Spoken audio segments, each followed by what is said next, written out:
आवाज आ रही है? जी सर जी आ रही है। तो मुझे पता है कि आपके दो किस्म के सवाल हैं।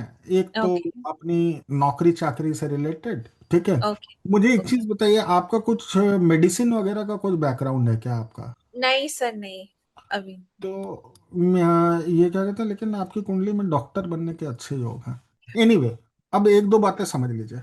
हाँ ऋषि कहते हैं कि सैटर्न यदि थर्ड बैठ जाए, मार्स यदि नौवें बैठ जाए, तो हाँ ये हाँ। अद्भुत राजयोग क्रिएट करता है। लेकिन हाँ जी। राजयोग का फल, आप बोलेंगे कि सर राजयोग तो है लेकिन ऐसा तो जिंदगी में कोई बात है नहीं। तो चूंकि लग्नेश कमजोर है तो इसलिए वो बात नहीं है, इसीलिए आपको नीलम पहनाया है मैंने। ओके। वीनस जहां बैठते हैं वहां से दूसरे घर को स्ट्रांग करते हैं। जुपिटर यहाँ पे ऑलरेडी बैठे हुए हैं धन योग लगा करके। तो ये एक हम्म। ऐसे व्यक्ति की कुंडली है जिसका फैमिली सपोर्ट सिस्टम बहुत मजबूत है, फैमिली उसकी अच्छे बैकग्राउंड से बिलोंग करती है। अभी मुझे ऐसा लगता है कि आपके जिंदगी का बेस्ट टाइम जो है, ठीक है, वो मुझे हम्म। लगता है कि जुपिटर की दशा में शुरू होगा। जुपिटर की दशा अभी आपको आने में तकरीबन 5 साल है, लेकिन जुपिटर की दशा आपके लिए बहुत अच्छी जाएगी। इसमें आपका धन बहुत अप्रत्याशित रूप से बढ़ेगा, साथ के साथ एक्सटेंशन ऑफ द फैमिली होगा। अभी जहां तक मैं देख पा रहा हूं, मुझे ऐसा लगता है कि सैटर्न, राहु जिस नवमांश में है उसके ऊपर से सैटर्न निकल रहे हैं। तो ऐसे कंपटीशन, ऐसे ये में क्या होता है कि आदमी यदि कॉम्पिटिटिव एग्जाम की तैयारी कर रहा हो, आजीविका परक किसी चीज की तैयारी कर रहा हो, तो उसमें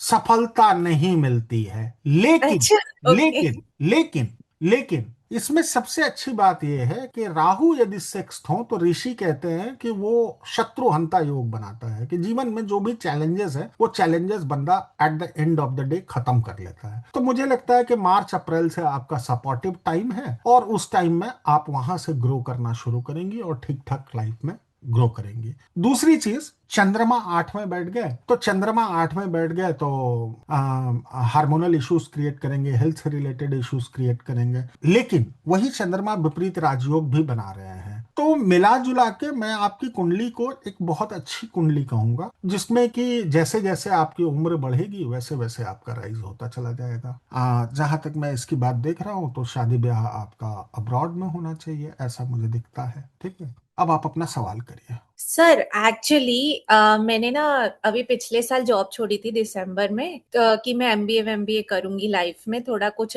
दूसरा करूंगी। तो हम्म। आप सर, जैसे ही मैंने दिसंबर में जॉब छोड़ी, आई डोंट नो मेरी फैमिली में क्या हुआ, जनवरी से अभी तक लाइक मतलब सर मैं कुछ कर ही नहीं पा रही हूँ, मतलब कि मेरे। आपको मैंने क्या बोला अभी कि अरे सर। जनवरी से आप इस टाइम फ्रेम में हैं कि आप यदि किसी कॉम्पिटिटिव एग्जाम वगैरह की तैयारी कर रही हो तो वो चीज वर्कआउट नहीं होगी। लेकिन मुझे ऐसा लगता है मार्च अप्रैल से, जैसे ही अभी 10 दिन से आपने फिर से पढ़ना वढ़ना शुरू कर दिया होगा, अभी 10 दिन से। सर करा था, बट सीन ये है कि सर मेरे को एक चीज पूछनी है कि मतलब मेरे घर में रेगुलर हॉस्पिटलाइजेशंस क्यों हो रहे हैं out of the blue. Madam Rahu sixth में बैठा है, इस पे से सैटर्न निकलेंगे, फैमिली में क्रॉनिक डिजीज होगा। और वो सिर्फ आपको नहीं होगा, जब मेरा वो टाइम आएगा तो मुझे भी होगा, संसार के हर व्यक्ति को होगा। अच्छा, नहीं नहीं सर, पर हर महीने हॉस्पिटल के चक्कर लगना और हर महीने किसी ना जनवरी से चल रहा होगा जब से सैटर्न ने राहु को पकड़ा है। मतलब मार्च से आप कह रहे हैं। हाँ हाँ बिल्कुल, जनवरी से ही हाँ उसका। सर, मार्च से ही, मतलब हाँ तो मार्च ये में अभी दस हॉस्पिटलाइज। दिन से रिलीफ है, दिसंबर से और बढ़ेगा, अरे अप्रैल तक नहीं रहेगा। सर, मैं मतलब इतनी मेंटली डिस्टर्ब हो गई कि मेरी लाइफ इतनी भगवान शंकर अनसर्टेन। को भगवान शंकर को अनार का रस शनिवार के दिन, लेकिन अच्छा। कोई बहुत लाभ उससे नहीं होगा, अप्रैल तक आपको भोगना ही है। ठीक है। अच्छा तो सर, लेकिन मतलब जैसे मैंने एक चीज देखी, मेरे को उसे पूछना था कि मतलब मेरे फादर की हेल्थ ना, मतलब उनकी डिसीजेस डायग्नोज नहीं हो रही जीवन में, उनको मतलब वो उनको कुछ भी हो जाता है, मतलब कभी भी अगर वो मार्च में हॉस्पिटल पहुंच जाएंगे, मई में पहुंच जाएंगे, फिर मेरी मम्मी भी हॉस्पिटल पहुंच जाती है, मतलब ये साल मेरे मार्च, लिए देखो टफ है। बेसिकली क्या है ना, मार्च से चौथे आपके फादर की कुंडली में केतु बैठ गए हैं। तो हाँ मार्च से चौथे जब भी केतु बैठ जाएंगे तो आदमी को नजर बहुत फास्ट लगेगी। लेकिन हाँ। इतना कोई इश्यू नहीं है, क्योंकि पंचमेश भी वहां बैठे हुए हैं, तो पंचमेश वहां बैठ करके उसको शांत करेंगे।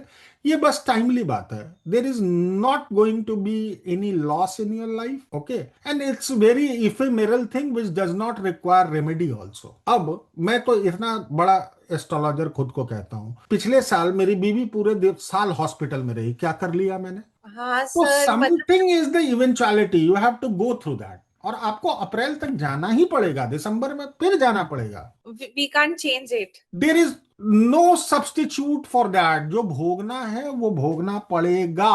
अच्छा ठीक है सर, मैं समझ गई। नहीं पर सर, मुझे अच्छा लगा आपसे बात करके, आपने खूब अच्छा ज्ञान दिया। Thank you so much sir.